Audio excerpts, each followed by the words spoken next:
Welcome to Parlay Power Hour for November 2nd, 2021. I am your host, Tanner Kern. I'm joined by my co-host, Kern and Grant Mitchell, who had a hell of a bet last night.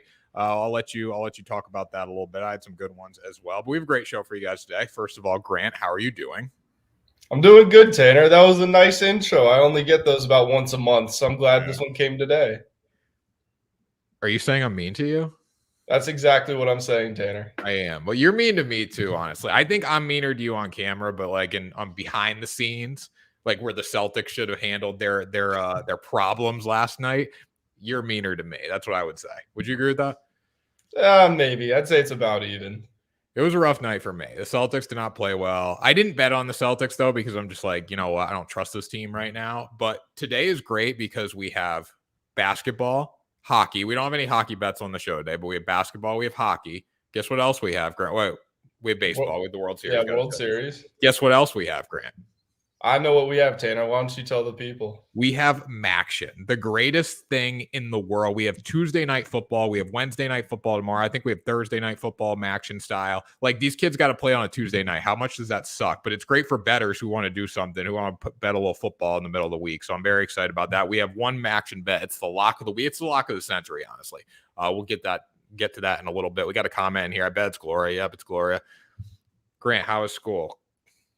Gloria, hi. Good morning. How are you doing? School is going well. I graduate in 6 weeks. I think classes end in about 5 weeks. So finally coming to the home stretch here, but grades are looking pretty decent. I just took an exam yesterday and I thought I knew the answer to every question. So that's always a good sign. And yeah, it's going pretty well. Can't complain.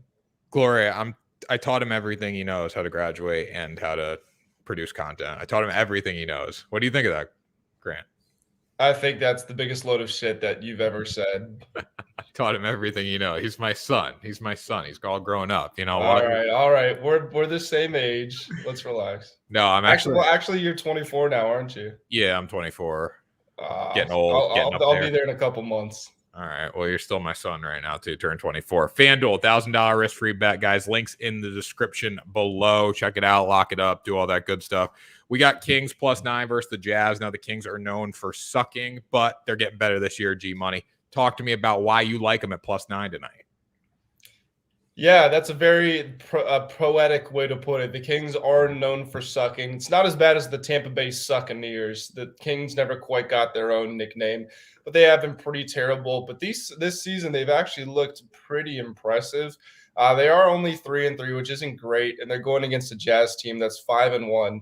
But we can start with the Kings here. They are obviously led by their young backcourt of De'Aaron Fox and Tyrese Halliburton. Buddy Hield has not gotten off to a great start to the season. He's still averaging 17 points per game, and he is up at 40% from three. But he's had a couple games where it wasn't the prettiest in the box score. If he can start to have those explosive nights that we all know him for, this team could be really good. Davion Mitchell has been excellent as a defender, the rookie out of Baylor, reigning NCAA champion. Tristan Thompson is a free agent signing, has proven to be an underrated move. Harrison Barnes has been playing phenomenally well. I like what this team has, that in terms of they will always compete and they will give decent teams a run for their money. By no means are they going to be a top 4 seed in the Western Conference, but they are looking pretty solid. And they're going against the Utah Jazz, who, like I mentioned, are 5-1. We know they made the Western Conference semifinals last season. This team completely lives and dies by the three-point line. And I like this matchup for the Kings because they have speed to defend the perimeter. And I think that's extremely important in slowing down this Jazz team. To be honest, I almost took the Kings outright. Let me pull this up here. I had it right in front of me. I shouldn't have changed off. I almost took them outright at +310, but this isn't the risk. This is my personal bet, and I'm very comfortable taking them to cover +9. I think the Kings need to play very good defense tonight, but the combination with that is they also have to score because they're probably not going to play great defense. Would you agree with that, G-Money? They're not a defensive team per se, but like I said, having speed on the perimeter against a team that only shoots threes with a lot of guys who are on the slower side, I think that is a huge help. You know who my X factor is tonight? Who's your X factor? De'Aaron Fox. Of course, he's the guy. He's the guy who's got the most potential on this team. He's the one who can be a superstar, who has all-star potential. He's got to put up close to 30, if not more than that. Yeah, he's also got to open up some shot opportunities for his teammates tonight. They need to score. They need to score. They need to score. They need to shoot efficiently from the field and all that good stuff. So good bet, Grant. I like it. Kings +9. Grant's like the basketball guru right now. He's killing it.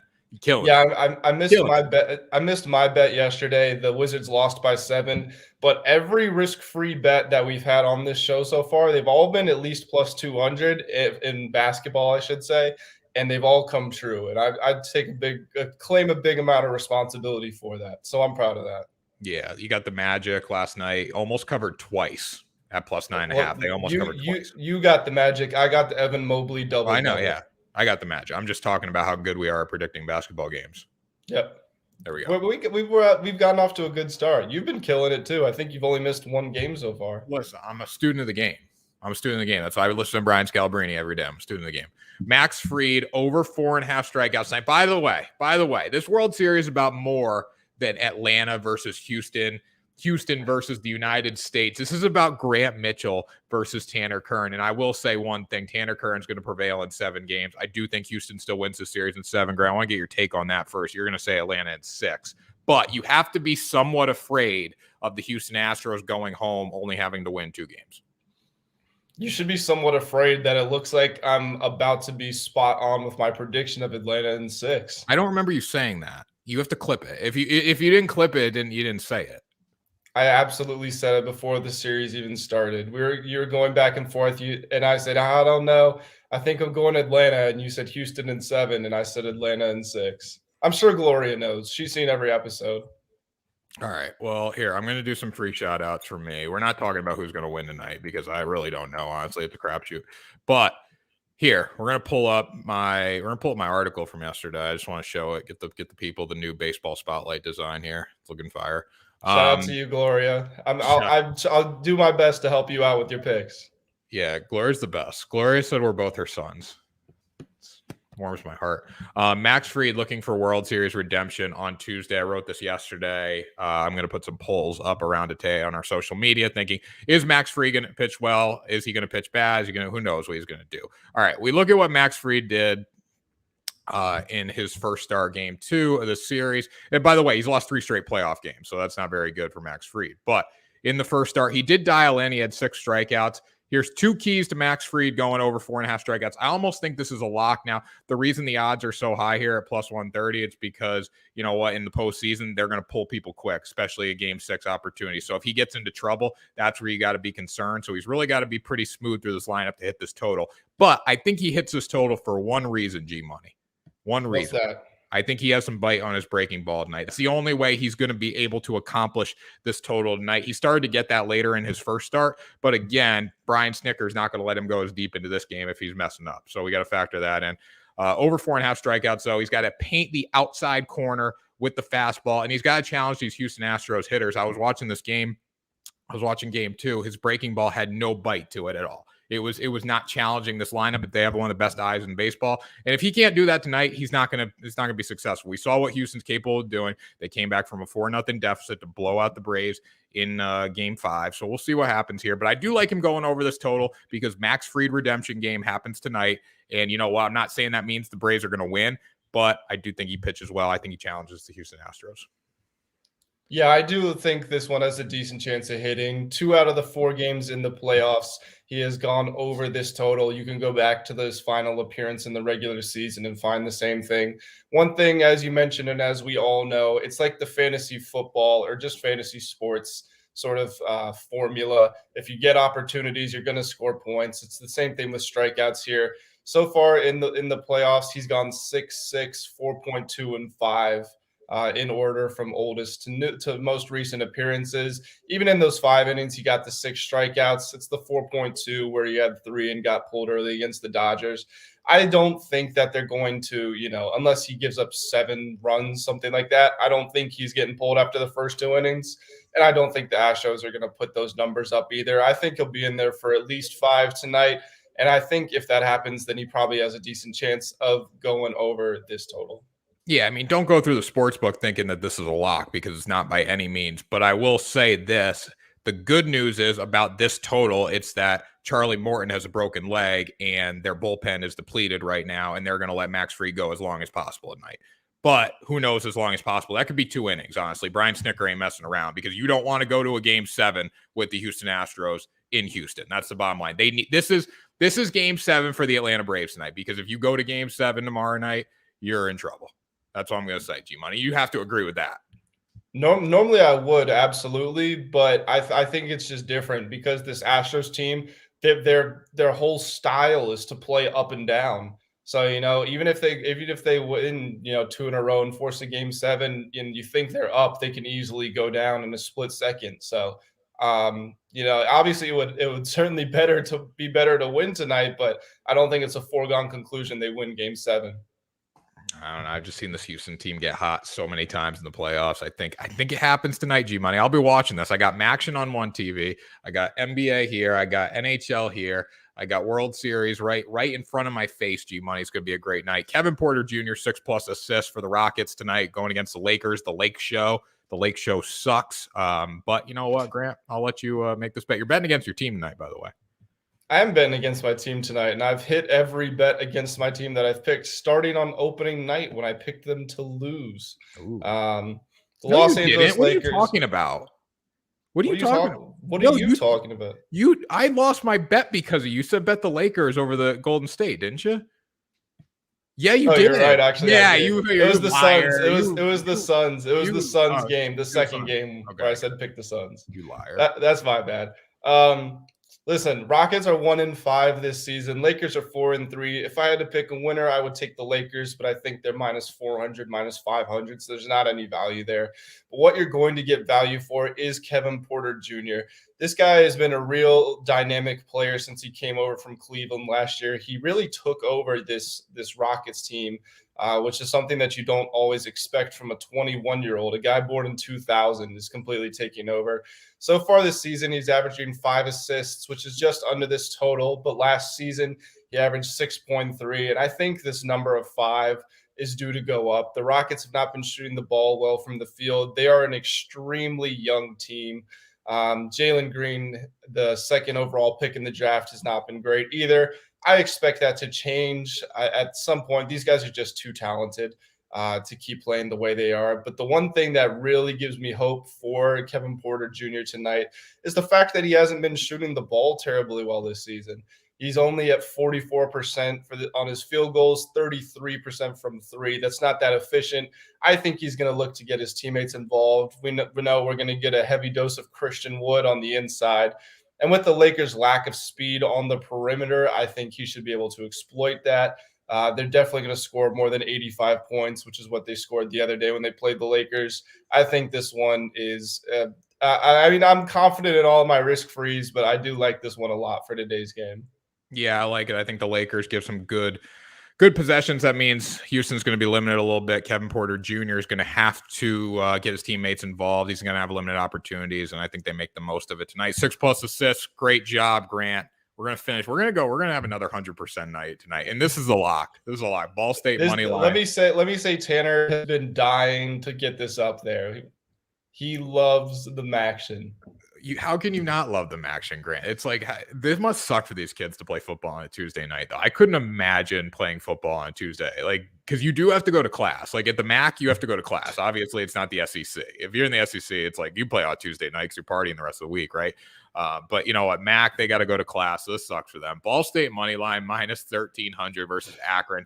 This is a joke. This is kind of a joke, honestly. But throw it in a parlay. Like if you're doing a 16-team NFL parlay this weekend and you think it probably has a 1% chance of hitting, just add this. You're going to get a couple extra bucks out of it. We look at this game, Ball State tonight. Ball State's going to ride with one man, Drew Plitt at quarterback. The dude's sensational for the MAC. I will say that. Sensational for the MAC. 1,591 yards a season. He's thrown for 11 touchdowns. He's only turned the ball over 4 times through the air. So you got to factor that into the equation. But one thing that the Ball State Cardinals have to do tonight is shut down Tulsa's or Akron's quarterback, DJ Irons. It's going to be difficult for them. He's a sophomore, 6'6", 215 out of Lawrenceville, Georgia. The dude's thrown 8 touchdowns this year. He can run the football a little bit, but he's also thrown 4 interceptions. If you get him on a good night, could be a little tighter game than we'd like. I'd take them at plus 20.5 if he has a good game. But if he has a bad game, definitely Ball State money line. Ball State to cover minus 20.5. But we're saying Ball State money line because this is a lock. Spread's definitely a little more fluid. So I'm going to go with them on the money line. Ball State by $1 million. Ball State by $1 million. Akron's defense is just horrible. Not that I have much experience watching them play, but so far this season they've given up 60, 45, 45, 34, 59. It doesn't look good for these guys. This is a joke. Like Tanner said, I wouldn't even put it in my parlay because I would be mad if that's the reason I lost my money. But Tanner insisted here. I let him have his fun. He's been talking about the action for too long. We had to get a game in there. I don't know. You know what? You could also go over on this game too, because I think Ball State's going to score a lot. And you know what? Akron, it's Tuesday night. Big time players make big time plays. I think Irons might show up, put the ball in the end zone a little bit. You know what I'm saying? A little over a 50. What's the over here? 52, I think. 50, 57. Yeah, I'd go over. Why not?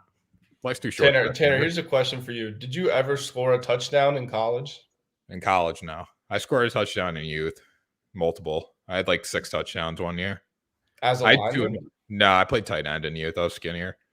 Yeah. I could catch too. How many fumbles did you recover in college? In college, I think 1. I recovered 1 in college. I did get blindsided a lot on pick sixes. Like, like that. Yeah. I used to hate that.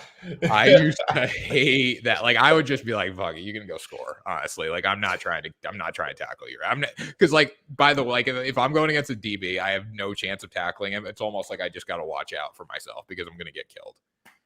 You should have been like that clip of Larry Allen where he runs down. You know what I'm talking about? Kinda. I'll show it to you later. Somewhat, Larry Allen ran down a DB at 350 pounds. It was great. I wasn't doing that at all. You know what? I remember like a couple of hits I do remember from college. They came on like pick sixes, and you just get lit up. It was not fun. And those are illegal now too, though. I think like those blindside blocks. Like, yeah, what do they call them? Something back. Yeah, like something back blocks. I don't know. I'm not a referee. Cut back blocks. I don't know. I'm a sports bettor, but I will say this.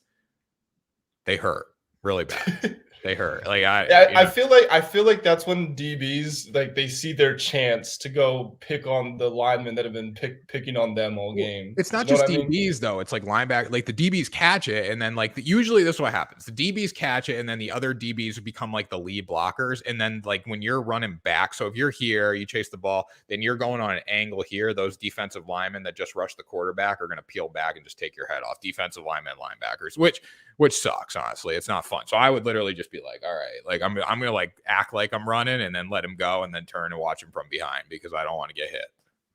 I'm sure the coaches love that in the film room. Well, you know what? Don't throw an interception. That's the bottom line. Don't throw the interception. If you want me to chase, like I'm not meant to chase down a DB. Don't throw an interception. I'm meant to block for you so you don't throw an interception. If you have a clean pocket and you throw a pick six, like what am I gonna do for you? It's like you shouldn't have messed up.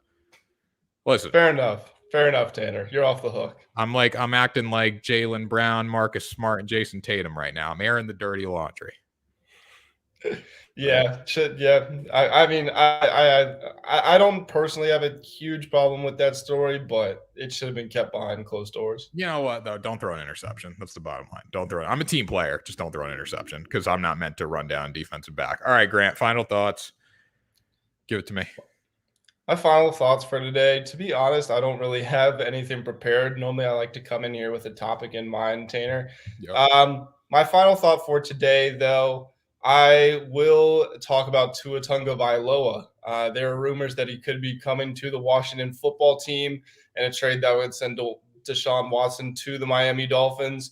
I don't want Tua. I think it's a mistake if the Washington football team does that. I think, they had to bring in Ryan Fitzpatrick to be his backup. The long story short, I don't think it's a good move for the franchise. I think we had a chance to be aggressive in the offseason. I think we missed that window, and I think that it could potentially cost Ron Rivera his job, which would be terrible. But when you have a great team, potentially a Super Bowl defense, I know they haven't played like it this season, but they did last year. You had your chance to bring a quarterback, change the franchise. You didn't. and that upsets me as a fan of the team. Tua is so bad at football. It's like not even funny. Tua's not. I hope you don't get Tua. I would rather take my man Taylor Heineke than Tua, honestly. Listen, Taylor Heineke is the most Madden career mode player ever. He's a gamer. Yeah, he's a gamer. Like you know when you're playing your career, you just spam like a go route every time, and you get half of them picked off.